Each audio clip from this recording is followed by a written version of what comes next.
ಕರ್ತನಾದ ಯೇಸು ಕ್ರಿಸ್ತರ ನಾಮದಲ್ಲಿ ಆತ್ಮೀಯರೆಲ್ಲರಿಗೂ ಹೃತ್ಪೂರ್ವಕ ವಂದನೆಗಳನ್ನು ತಿಳಿಸ್ತಾ ಇದ್ದೀನಿ.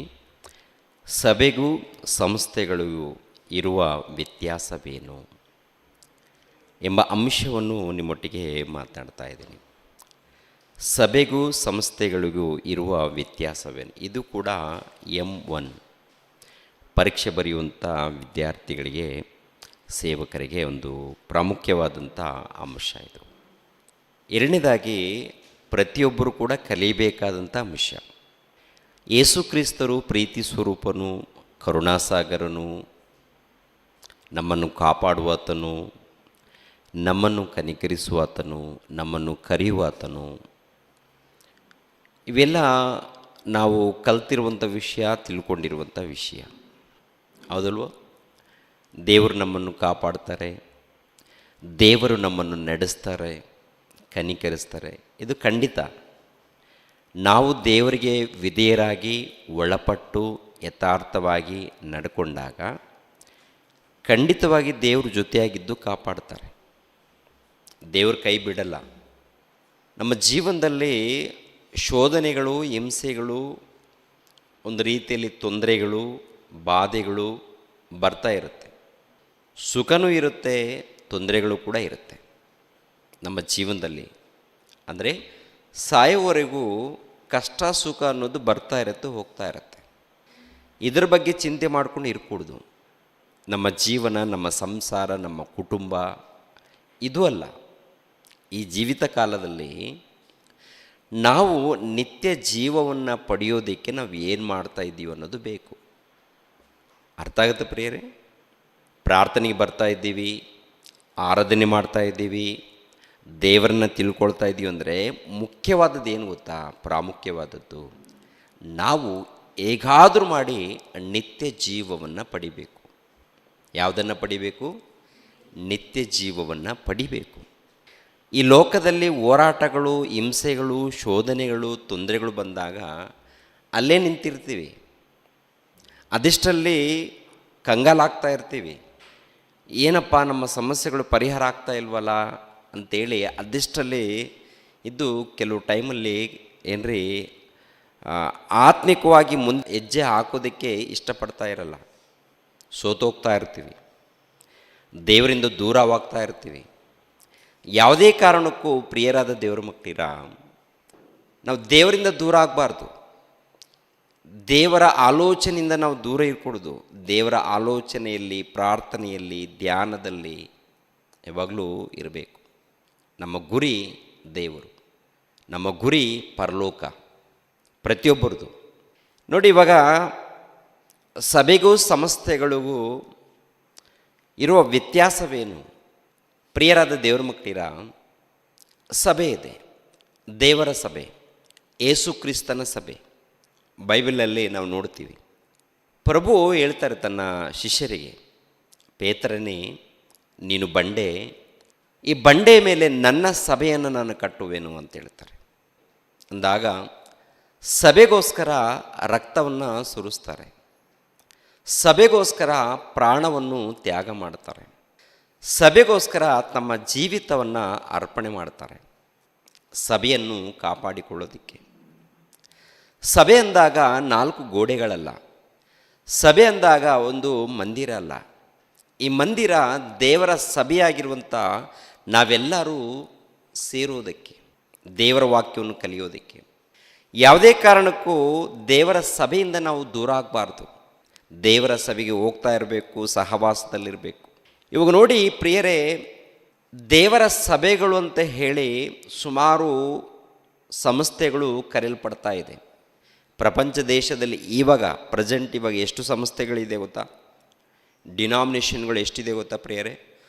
ಸುಮಾರು 45,000ದಿಂದ 50,000ವರೆಗೆ ಡಿನಾಮಿನೇಷನ್ಗಳಿದೆ ಪ್ರಿಯರೇ. ಡಿನಾಮಿನೇಷನ್ಗಳು ಬೇರೆ, ಸಭೆ ಬೇರೆ, ಚರ್ಚ್ ಬೇರೆ. ಚರ್ಚ್ ದೇವರ ಸಭೆ. ಡಿನಾಮಿನೇಷನ್ಗಳಿದೆಯಲ್ಲ, ಸಂಸ್ಥೆಗಳು, ಇದು ಬೇರೆ.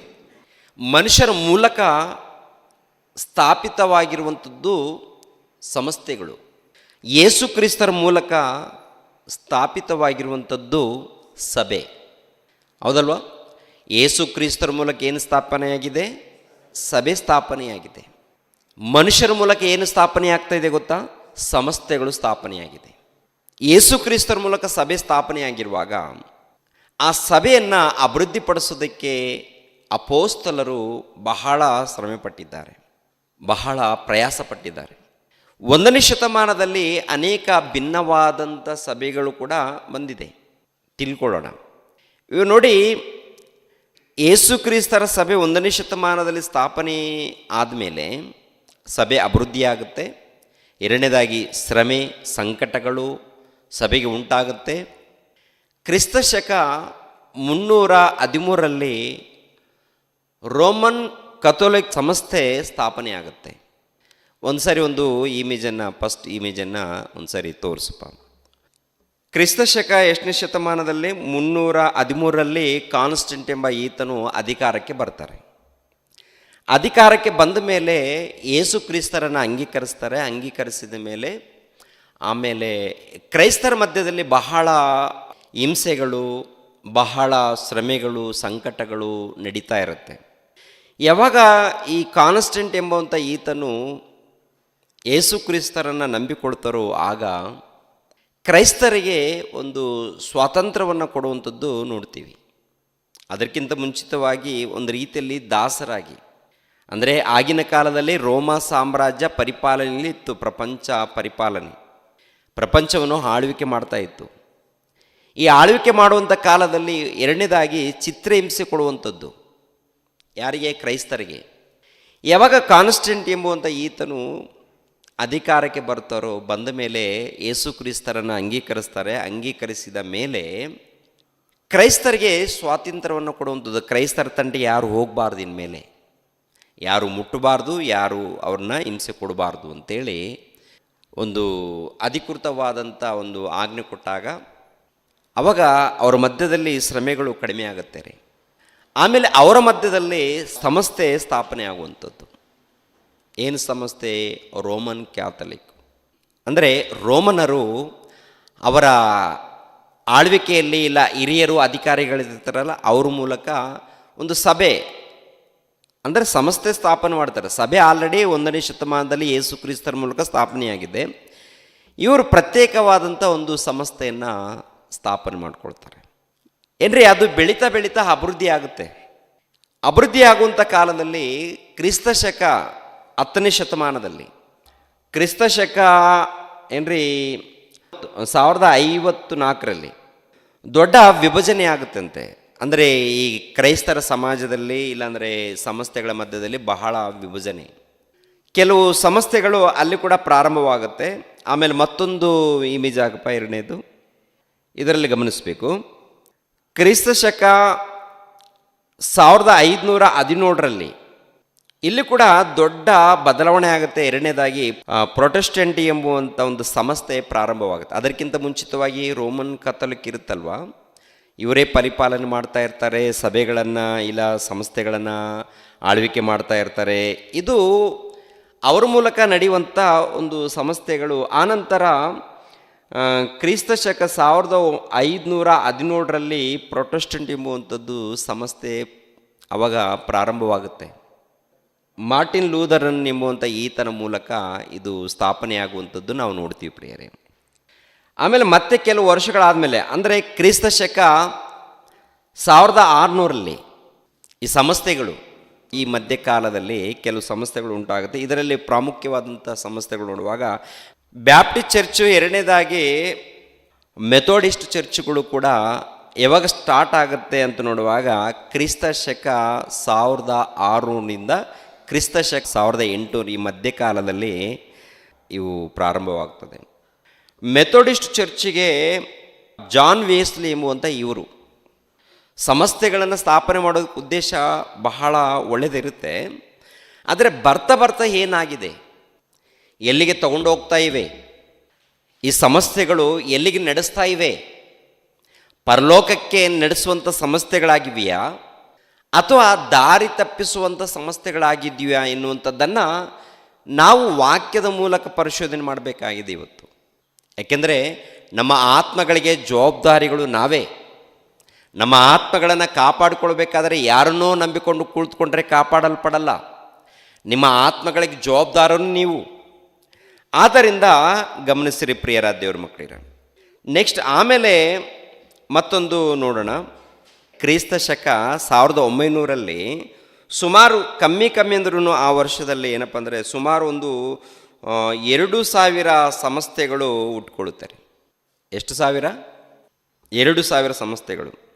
ಆಮೇಲೆ 2000 ಇಸ್ವಿಯಲ್ಲಿ 33,000ಗಳು ಬೆಳೀತಾ ಇದೆ. ಪ್ರಪಂಚ ದೇಶದಲ್ಲಿ ಎಷ್ಟು ಸಂಸ್ಥೆಗಳು ಏನ್ರಿ ರಿಜಿಸ್ಟ್ರೇಷನ್ ಆಗ್ತಾ ಇದೆ ಅನ್ನುವಂಥದ್ದು ಆ ಲೀಸ್ಟ್, ಆ ಪಟ್ಟಿ ಪ್ರಿಯರ್. ಇದು ಸುಮ್ಮನೆ ನಾವು ಬರೆದುಕೊಂಡು ಬಂದಿರುವಂಥ ಪಟ್ಟಿ ಅಲ್ಲ. ಆಮೇಲೆ ನೋಡಿ, ಕ್ರಿಸ್ತ ಶಕ 2025 ವೇಳೆಗೆ ಎಷ್ಟು ಸಭೆಯಾಗಿದೆ ಅಂತೆ? 45,000ದಿಂದ 50,000ವರೆಗೆ ಆಗಿದಂತೆ. 45,000ದಿಂದ 50,000 ಒಳಗೆ ಇವೆಲ್ಲ ಸಭೆಗಳಿದೆಯಲ್ಲ, ಟೋಟಲ್ 50,000 ಸಂಸ್ಥೆಗಳು ಅಂದರೆ ಡಿನಾಮಿನೇಷನ್ಗಳಿದೆ ರೀ. 45,000ದಿಂದ 50,000ವರೆಗೆ ಡಿನಾಮಿನೇಷನ್. ಈ ಡಿನಾಮಿನೇಷನ್ಗಳು, ಈ ಸಂಸ್ಥೆಗಳು ಯಾತಕ್ಕಾಗಿ ಕೆಲಸ ಮಾಡಬೇಕು? ಯಾರಿಗಾಗಿ ಕೆಲಸ ಮಾಡಬೇಕು? ಯಾತಕ್ಕಾಗಿ ಕೆಲಸ ಮಾಡಬೇಕು ಹೇಳಿ ಪ್ರೇರ ವಾಕ್ಯದ ಪ್ರಕಾರ? ಯೇಸು ಕ್ರಿಸ್ತರ ಸಭೆಯನ್ನು ಅಭಿವೃದ್ಧಿ ಮಾಡೋದಕ್ಕೆ ಈ ಸಂಸ್ಥೆಗಳು ಇರಬೇಕು. ಸಂಸ್ಥೆಗಳು ಇರಕೂಡ್ದಂತ ನಾನು ಹೇಳ್ತಾ ಇಲ್ಲ. ಅದರಲ್ಲಿ ನಮ್ಮದೊಂದು ಸಂಸ್ಥೆ ಇದೆ, ಗೊತ್ತಾ ನಿಮಗೆ? ನಮ್ಮದೊಂದು ಯಾವ್ದು ಸಂಸ್ಥೆ? ಕ್ರೈಸ್ಟ್ ಚರ್ಚ್ ಗಾಸ್ಪಲ್ ಮಿನಿಸ್ಟ್ರೀಸ್ ಎನ್ನುವಂಥದ್ದು ಒಂದು ಸಂಸ್ಥೆ. ಯೇಸು ಕ್ರಿಸ್ತರ ಸಭೆ ಬೇರೆ, ಸಂಸ್ಥೆ ಬೇರೆ. ಸಂಸ್ಥೆ ಎನ್ನುವಂಥದ್ದು ಮನುಷ್ಯರ ಮೂಲಕ ಸ್ಥಾಪನೆಯಾಗಿರುತ್ತೆ. ಅದು ಯೇಸು ಕ್ರಿಸ್ತರ ಸಭೆಗೆ ಅನುಗುಣವಾಗಿರಬೇಕು. ಆ ಸಭೆಯನ್ನು ಅಭಿವೃದ್ಧಿ ಮಾಡೋದಕ್ಕೆ ಈ ಸಂಸ್ಥೆಗಳು ಏನಾಗಬೇಕು? ಕೆಲಸ ಮಾಡಬೇಕು. ಸಂಸ್ಥೆಗಳಂದಾಗ ಇಂಥ ಕಡೆ ಇಂತಿಂಥ ಸಂಸ್ಥೆಗಳಂತೇಳಿ ಮಾಡಿಕೊಳ್ಳಿ. ಯಾಕೆಂದರೆ ರಿಜಿಸ್ಟ್ರೇಷನ್ ಇರಲಿ, ಆಗಬೇಕು. ಅವರವರ ಪ್ರಾಂತದಲ್ಲಿ ಇಂತಿಂಥ ಸಂಸ್ಥೆಗಳು ಇಂತಿಂಥ ಅಂತೇಳಿ ರಿಜಿಸ್ಟ್ರೇಷನ್ ಆಗಿರಬೇಕು. ಯಾತಕ್ಕಾಗಿ ಕೆಲಸ ಮಾಡಬೇಕು ಅಂತ ನೋಡುವಾಗ, ಯೇಸು ಕ್ರಿಸ್ತರ ಒಂದು ಸಭೆಯನ್ನು, ದೇವರ ಒಂದು ಸಭೆಯನ್ನು ಅಭಿವೃದ್ಧಿ ಮಾಡೋದಕ್ಕೆ, ದೇವರ ಒಂದು ಏನ್ರಿ ಸಭೆಯನ್ನು ಡೆವಲಪ್ ಮಾಡೋದಕ್ಕೆ ಈ ಸಂಸ್ಥೆಗಳು, ಎಲ್ಲ ಸಂಸ್ಥೆಗಳು ಕೆಲಸ ಮಾಡಬೇಕು. ಇವಾಗ ಏನಾಗಿದೆ ಗೊತ್ತಾ ನಿಮಗೆ? ಏನ್ರಿ, ಯೇಸು ಕ್ರಿಸ್ತರ ಸಭೆ ಇದೆಯಲ್ಲ, ಸಭೆಯನ್ನು ಯಾತಕ್ಕಾಗಿ ಬಳಸ್ತಾ ಇದ್ದಾರೆ? ಸಭೆಯನ್ನು ಯಾತಕ್ಕಾಗಿ ಬಳಸ್ಕೊಳ್ತಾ ಇದ್ದಾರೆ? ಸಂಸ್ಥೆಗಳನ್ನು ಡೆವಲಪ್ ಮಾಡಿಕೊಳ್ಳೋದಕ್ಕೆ ಬಳಸ್ಕೊಳ್ತಾ ಇದ್ದಾರಾ, ಅಥವಾ ಸಭೆಯನ್ನು ಡೆವಲಪ್ ಮಾಡೋದಕ್ಕೆ ಸಂಸ್ಥೆ ಬಳಸ್ಕೊಳ್ತಾ ಇದ್ದಾರಾ? ಸಂಸ್ಥೆಗಳನ್ನು ಡೆವಲಪ್ ಮಾಡಿಕೊಳ್ಳೋದಕ್ಕೆ. ಸಂಸ್ಥೆಗಳಲ್ಲಿ ಏನಪ್ಪ ಅಂತ ನೋಡುವಾಗ, ಸಂಸ್ಥೆಗಳಲ್ಲಿ ಅವರು ಕುಟುಂಬ, ಅವರ ಒಂದೇನಪ್ಪ ಅಂದರೆ ಅವರ ಹೆಸರುಗಳು, ಆಸ್ತಿ. ನೋಡಿ, ಅನೇಕ ಸಂಸ್ಥೆಗಳಿದೆ. ಈ ಸಂಸ್ಥೆಗಳಲ್ಲಿ ಅನೇಕ ಆಸ್ತಿ ಪಾಸ್ತಿ ಕೂಡಿಟ್ಕೊಂಡಿರ್ತಾರೆ. ಕೆಲವು ವಚನಗಳನ್ನು ಆಧಾರ ಮಾಡ್ಕೊಳ್ತಾರೆ. ಒಬ್ಬೊಬ್ಬರು ಒಂದೊಂದು ವಚನ ಹಿಡ್ಕೊಂಡು ಹೋಗಿರ್ತಾರೆ. ನನಗೆ ಈ ದರ್ಶನ ಬಂತು, ನನಗೆ ಈ ದರ್ಶನ ಬಂತು, ನನಗೆ ಈ ದರ್ಶನ ಬಂತು. ಹೆಸರು ಕೂಡ ಏದಿಟ್ಟಿರ್ತಾರಪ್ಪ ಅಂತ ನೋಡುವಾಗ ಏನ್ರಿ, ಆ ಸಂಸ್ಥೆಗಳ ಹೆಸರಿಟ್ಟಿರ್ತಾರೆ. ಹೆಸರು ಬೋರ್ಡ್ ಹಾಕ್ಕೊಳ್ಳಿ. ಆದರೆ ಯೇಸು ಕ್ರಿಸ್ತರ ಸಭೆಯ ನಿಮಿತ್ತವಾಗಿ ಈ ಸಂಸ್ಥೆಗಳಿರಬೇಕು. ಯಾರ ನಿಮಿತ್ತವಾಗಿ ಸಂಸ್ಥೆಗಳಿರಬೇಕು? ಯೇಸು ಕ್ರಿಸ್ತರ ಸಭೆಗಾಗಿ, ಯೇಸು ಕ್ರಿಸ್ತರಿಗಾಗಿ, ದೇವರಿಗಾಗಿ. ಅಂದರೆ ಅದರಲ್ಲಿ ಯಾರಿರ್ತಾರೆ? ಸೇವಕರು ಇರ್ತಾರೆ, ಸಭೆಯಲ್ಲಿ ಹಿರಿಯರು ಇರ್ತಾರೆ, ಆಮೇಲೆ ವಿಶ್ವಾಸಿಗಳಿರ್ತಾರೆ. ಯುವಕರ ಗುಂಪು ಬೇರೆ ಮಾಡ್ತಾರೆ, ವೃದ್ಧರ ಗುಂಪು ಬೇರೆ ಮಾಡ್ತಾರೆ. ಮಾಡಲಿ, ವೃದ್ಧರ ಗುಂಪಿರಲಿ, ಸ್ತ್ರೀಯರ ಗುಂಪಿರಲಿ, ಹುಡುಗರ ಗುಂಪಿರಲಿ, ಒಟ್ಟಿನಲ್ಲಿ ಯಾರಿಗೆ ಒಳಪಡಬೇಕು ಗುಂಪೆಲ್ಲ? ಯೇಸು ಕ್ರಿಸ್ತರಿಗೆ ಒಳಪಟ್ಟು ಜೀವಿಸಬೇಕು, ಒಳಪಟ್ಟು ಕೆಲಸ ಮಾಡಬೇಕು. ಆದರೆ ಈಗಿನ ಕಾಲದಲ್ಲಿ ಏನು ನಡೀತಾ ಇದೆಪ್ಪ ಅಂತ ನೋಡುವಾಗ, ದೇವರ ವಾಕ್ಯಗಳನ್ನು ಪಕ್ಕಕ್ಕೆ ಇಟ್ಟಿದ್ದಾರೆ. ನಮ್ಮ ಸಂಸ್ಥೆ ಇಷ್ಟು ಬೆಳೆದಿದೆ ಗೊತ್ತಾ? ನಮ್ಮ ಸಂಸ್ಥೆಯಲ್ಲಿ ಇಷ್ಟು ಹಣ ಇದೆ ಗೊತ್ತಾ? ನಮ್ಮ ಸಂಸ್ಥೆಯಲ್ಲಿ ಇಷ್ಟು ಜಾಗ ಇದೆ ಗೊತ್ತಾ ಅಂಥೇಳಿ ಜಾಗವನ್ನು, ಹಣವನ್ನು, ಅಧಿಕಾರವನ್ನು ಇಲ್ಲಾಂದರೆ ಈ ರೀತಿ ಹೇಳ್ಕೊಂಡು ಬೆಳೆಸ್ಕೊಂಡು ಹೋಗ್ತಾ ಇದ್ದಾರೆ ವಿನಃ ದೇವರ ಪ್ರೀತಿ ಅಭಿವೃದ್ಧಿ ಆಗ್ತಾ ಇಲ್ಲ, ದೇವರ ಸೇವೆ ಅಭಿವೃದ್ಧಿ ಆಗ್ತಾ ಇಲ್ಲ. ದೇವರ ಸೇವೆ ಅಭಿವೃದ್ಧಿ ಆಗಬೇಕು. ಅಭಿವೃದ್ಧಿ ಆಗಬೇಕಾದ್ರೆ ದೇವರು ಹೇಳಿರುವಂಥ ಮಾತುಗಳಿಗೆ ಒಳಪಡಬೇಕು. ನೋಡಿ, ಎಲ್ಲ ಸಂಸ್ಥೆಗಳನ್ನು ಒಂದು ಸರಿ ವಿಚಾರ ಮಾಡುವಾಗ ನಮಗೇನು ಬೇಕು? ಭೌತಿಕವಾಗಿ ಇರಲಿ, ಅದನ್ನು ತೊಂದರೆ ಏನಿಲ್ಲ. ಆದರೆ ಯಾವಾಗ ಸ್ವಾರ್ಥ ಬರುತ್ತೋ, ಯಾವಾಗ ದ್ವೇಷ ಬರುತ್ತೋ, ಅಸೂಯೆ ಎನ್ನುವಂಥದ್ದು ಉಂಟಾಗುತ್ತೋ, ಅದು ಪ್ರಿಯರಾದ ದೇವರ ಮಕ್ಕಳಿರ ದೇವರ ಸಭೆಯನ್ನು ಡೆವಲಪ್ ಮಾಡುವಂಥ ರೀತಿಯಲ್ಲಿ ಕೆಲಸ ನಡೀತಾ ಇದೆಯಾ? ದೇವರ ಸಭೆ ಡೆವಲಪ್ ಆಗಬೇಕಲ್ಲ. ಡೆವಲಪ್ ಆಗಬೇಕಾದರೆ ಸ್ವಾರ್ಥ, ಅಸೂಯೆ, ದ್ವೇಷ, ಇಲ್ಲಾಂದರೆ ಹಗೆ, ಇವು ಸಮಸ್ಯೆಗಳ ಮಧ್ಯದಲ್ಲಿ ಕಾಣ್ತಾ ಇವೆ ರೀ. ಅನೇಕ ಸಮಸ್ಯೆಗಳಿದೆಯಲ್ಲ, ಇವು ತುಂಬಿ ತುಳುಕುತ್ತಾ ಇದೆ. ತುಂಬಿ ತುಳುಕುವಾಗ ಸಭೆ, ಆ ಸಭೆಯಲ್ಲಿದ್ದಂಥ ವಿಶ್ವಾಸಿಗಳು, ಪ್ರಿಯರಾದ ದೇವ್ರ ಮಕ್ಕಳಿರ ಆತ್ಮಿಕ ಜ್ಞಾನವನ್ನು ಪಡ್ಕೊಳ್ತಾರ? ಆತ್ಮಿಕವಾಗಿ ಜೀವಿಸೋದಕ್ಕಾಗುತ್ತಾ? ಸತ್ತ ಮೇಲೆ ಪರಲೋಕಕ್ಕೆ ಹೋಗ್ತಾರ ಅಂತ ನೋಡುವಾಗ ಪ್ರಿಯರೇ ಒಂದ್ಸರಿ ಆಲೋಚನೆ ಮಾಡಿ. ಅದಕ್ಕೆ ಯೇಸು ಕ್ರಿಸ್ತರು 1ನೇ ಶತಮಾನದಲ್ಲಿ ಹೇಳಿದಾರಲ್ಲ, ಎಂಥ ಮಾತು, ನೀವು ಮನುಷ್ಯರು ಕಲ್ಪಿಸಿದ ಪದ್ಧತಿಗಳನ್ನೇ ನೀವೇನು ಮಾಡ್ತಾ ಇದ್ದೀರಾ? ಆಚರಿಸ್ತಾ ಇದ್ದೀರಾ. ಅಂದರೆ ಅನೇಕ ಪದ್ಧತಿಗಳು ಬಂದಿದೆ ರೀ. ಸಂಸ್ಥೆಗಳ ಮೂಲಕ ಅನೇಕ ಪದ್ಧತಿಗಳು ಬಂದಿದೆ. ಈ ಅನೇಕ ಪದ್ಧತಿಗಳು ಬಂದು ದೇವರ ವಾಕ್ಯವನ್ನು ಮರೆ ಮಾಡಿ ಪಕ್ಕಕ್ಕಿಟ್ಟು ಈ ಪದ್ಧತಿಗಳನ್ನು ಆಚರಣೆ ಮಾಡ್ತಾ ಇರ್ತಾರೆ. ಇವಾಗ ಬಂದಿದೆಯಲ್ಲ 40 ದಿನಗಳು ಉಪವಾಸ ವ್ರತ ಎಂದು. ವ್ರತ ಮಾಡಲಿ, ಅವರವ್ರ ಭಕ್ತಿ. ಆದರೆ ಯೇಸು ಕ್ರಿಸ್ತರ ಸಭೆಗೆ ಅನುಗುಣವಾಗಿದೆಯಾ? ಯೇಸು ಕ್ರಿಸ್ತರ ವಾಕ್ಯಕ್ಕೆ ಅನುಗುಣವಾಗಿದೆಯಾ? ದೇವರ ವಾಕ್ಯಕ್ಕೆ ಅನುಗುಣವಾಗಿದೆಯಾ? ಇಲ್ಲ. ಶ್ರಮೆ ದಿನಗಳು ಅಂತ ಹೇಳ್ತಾರೆ, ದೇವರ ವಾಕ್ಯಕ್ಕೆ ಅನುಗುಣವಾಗಿಲ್ಲ. ಉಪವಾಸ ಪ್ರಾರ್ಥನೆ ಅಂತ ಹೇಳ್ತಾರೆ, ದೇವರ ವಾಕ್ಯಕ್ಕೆ ಅನುಗುಣವಾಗಿಲ್ಲ. ದೇವರ ವಾಕ್ಯಕ್ಕೆ ಅನುಗುಣವಾಗಿಲ್ಲದೆ ಇದ್ದಾಗ ಕಾರ್ಯಕ್ರಮಕ್ಕೆ ಏನು ಮಾಡಿದ್ರು ಏನ್ರಿ? ಅದರಿಂದ ಆತ್ಮಿಕವಾದಂಥ ಉಪಯೋಗ ಏನಿಲ್ಲ ರೀ. ಈ ಲೋಕದಲ್ಲಿ ನಮಗೆ ಒಂದು ರೀತಿಯಲ್ಲಿ ಸಂತೋಷವಾಗ್ಬೋದು, ಹಬ್ಬ ಮಾಡುವಂಥ ಸಮಯದಲ್ಲಿ ಒಂದು ರೀತಿಯಲ್ಲಿ ಸಂತೋಷ ಆಗ್ಬೋದು. ಆದರೆ ಆತ್ಮಿಕವಾದಂಥ ಬೆಳವಣಿಗೆ ಬೆಳೀತಾ ಇದ್ದಾರಾ? ಜನ ಗುಂಪು ಗುಂಪಾಗಿ ಬರ್ತಾ ಇದ್ದಾರೆ, ಗುಂಪು ಗುಂಪಾಗಿ ಸೇರ್ತಾ ಇದ್ದಾರೆ, ಇಲ್ಲಂತಲ್ಲ. ಆದರೆ ಆತ್ಮಿಕವಾಗಿ ಬೆಳಿಬೇಕಲ್ಲ. ಬೆಳಿಬೇಕಾದರೆ ನೋಡಿ, ಸಭೆಯನ್ನು ಸ್ಥಾಪನೆ ಮಾಡೋದಕ್ಕೆ ಉದ್ದೇಶವೇನು? ಒಂದ್ಸರಿ ಆಲೋಚನೆ ಮಾಡೋಣ ಪ್ರಿಯರಾದ ದೇವರ ಮಕ್ಕಳಿರ. ಮತ್ತಾಯನ ಬರೆದ ಸುವಾರ್ತೆ 16ನೇ ಅಧ್ಯಾಯ 18ನೇ ವಚನ. ಮತ್ತು ನಾನು ನಿನಗೆ ಒಂದು ಮಾತನ್ನು ಹೇಳುತ್ತೇನೆ, ಅದೇನೆಂದರೆ, ನೀನು ಪೇತ್ರನು, ಈ ಬಂಡೆಯ ಮೇಲೆ ನನ್ನ ಸಭೆಯನ್ನು ಕಟ್ಟುವೆನು. ಪಾತಾಳ ಲೋಕದ ಬಲವು ಅದನ್ನು ಸೋಲಿಸಲಾರದು. ಪರಲೋಕ ರಾಜ್ಯದ ಬೀಗದ ಕೈಗಳನ್ನು ನಿನಗೆ ಕೊಡುವೆನು. ಭೂಲೋಕದಲ್ಲಿ ನೀನು ಯಾವುದನ್ನು ಕಟ್ಟುತ್ತೀಯೋ ಅದು ಪರಲೋಕದಲ್ಲಿಯೂ ಕಟ್ಟಿರುವುದು, ಮತ್ತು ಭೂಲೋಕದಲ್ಲಿ ನೀನು ಯಾವುದನ್ನು ಬಿಚ್ಚುತ್ತೀಯೋ ಅದು ಪರಲೋಕದಲ್ಲಿಯೂ ಬಿಚ್ಚಿರುವುದು. ಯೇಸು ಪ್ರಭು ಪೇತ್ರನಿಗೆ ಹೇಳುವಂಥ ಮಾತೇನಂತ ನೋಡುವಾಗ, ನೀನು ಬಂಡೆ, ಈ ಬಂಡೆಯ ಮೇಲೆ ನನ್ನ ಸಭೆಯನ್ನು ಕಟ್ಟುತ್ತೇನೆ. ನನ್ನ ಸಭೆ. ಈ ಲೋಕದಲ್ಲಿದ್ದಂಥ ಸುಮಾರು 45,000ರಿಂದ 50,000ವರೆಗೆ ಇದೆಯಲ್ಲ ಡಿನಾಮಿನೇಷನ್ಗಳಿದೆಯಲ್ಲ ಪ್ರಿಯರೇ, ಸಂಸ್ಥೆಗಳು. ಪ್ರಿಯರಾದ ದೇವರ ಮಕ್ಕಳಿರ ಸಭೆ ಅಲ್ಲ, ಸಂಸ್ಥೆಗಳು. ಸಭೆ ಯೇಸು ಕ್ರಿಸ್ತರ ಸಭೆ ಅಂದರೆ ದೇವರ ಮಕ್ಕಳು, ದೇವರ ಮಕ್ಕಳು.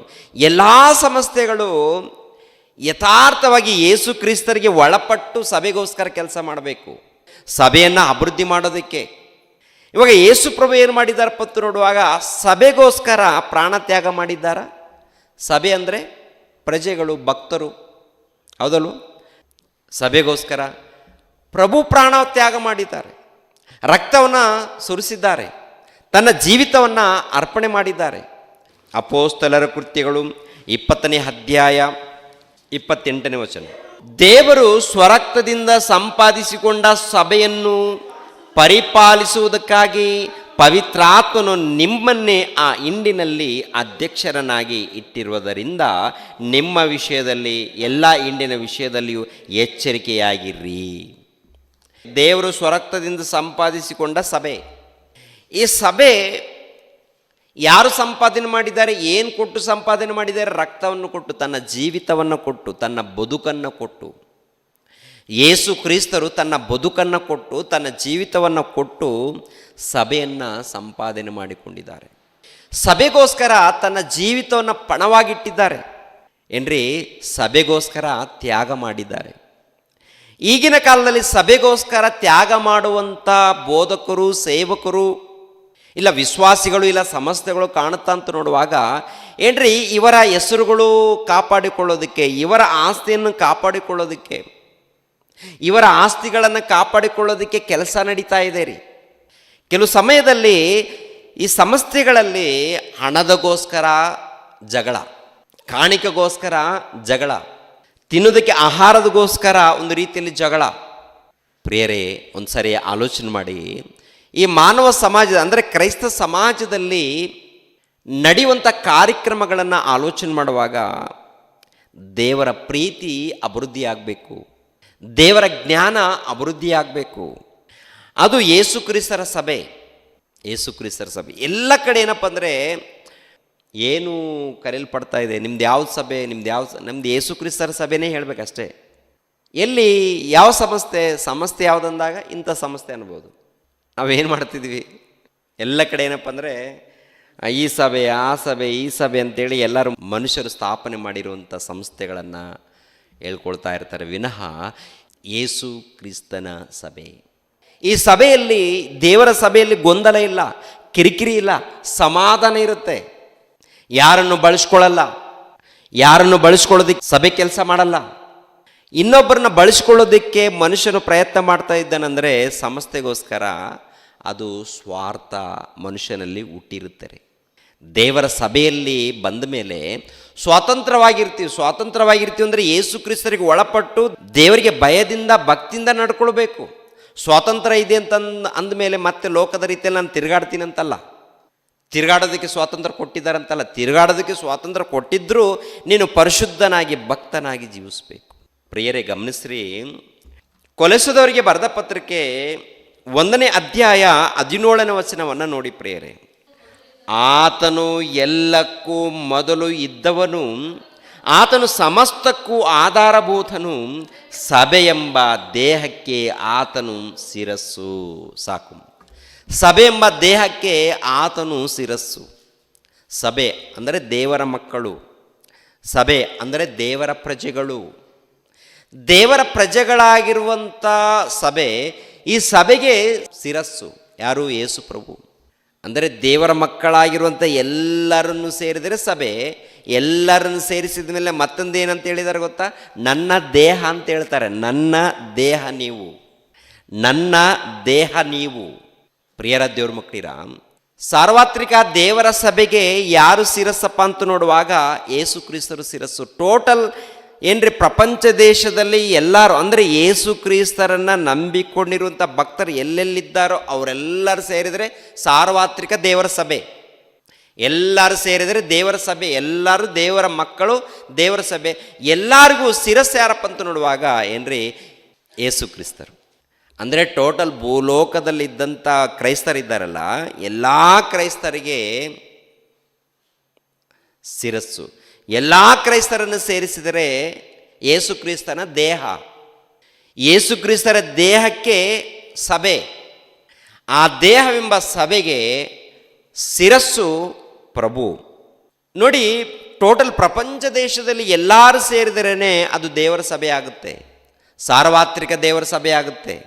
ಸಂಸ್ಥೆಗಳಲ್ಲಿ ಕೆಲವರು ಸಂಸ್ಥೆಗಳಿಗೆ ಒಳಪಡ್ತಾರಲ್ಲ, ಏನು ಮಾಡ್ತಾರೆ ಗೊತ್ತಾ? ನಾನೇ ದೇವರಂತೇಳಿ ಕರೆಯಲ್ಪಡ್ತಾ ಇರ್ತಾರೆ. ನಾನು ಅಂದರೆ ಇಂಡೈರೆಕ್ಟ್ರಾಗಿ ಏನಂತ ಹೇಳ್ಕೊಳ್ತಾರೆ ಅಂದರೆ, ನಾನು ಹೇಳಿದ್ದನ್ನೇ ಕೇಳಬೇಕು, ನಾನು ಹೇಳಿದ್ದನ್ನೇ ಮಾಡಬೇಕು. ದೇವರು ಹೇಳಿದ್ದನ್ನು ನಾವು ಕೇಳಬೇಕು. ಯಾರಾದರೂ ಸೇವಕರು ಹೇಳಿದಾರಾ? ಅದು ದೇವ್ರ ವಾಕ್ಯ ಇದೆಯಾ? ವಾಕ್ಯಕ್ಕೆ ಅನುಗುಣವಾಗಿದೆಯಾ ಮಾತುಗಳು? ನಾವು ಗಮನಿಸಬೇಕು. ಆದರೆ ದೇವರ ಸೇವಕರು ಏನು ಹೇಳಿದ್ರು ಅದನ್ನು ಇದೇ ನಿಜ ಅಂತೇಳಿ ನಂಬಿ ಮೋಸ ಹೋಗ್ತಾ ಇರ್ತಾರೆ. ತುಂಬ ಮೋಸ ನಡೀತಾ ಇದೆ.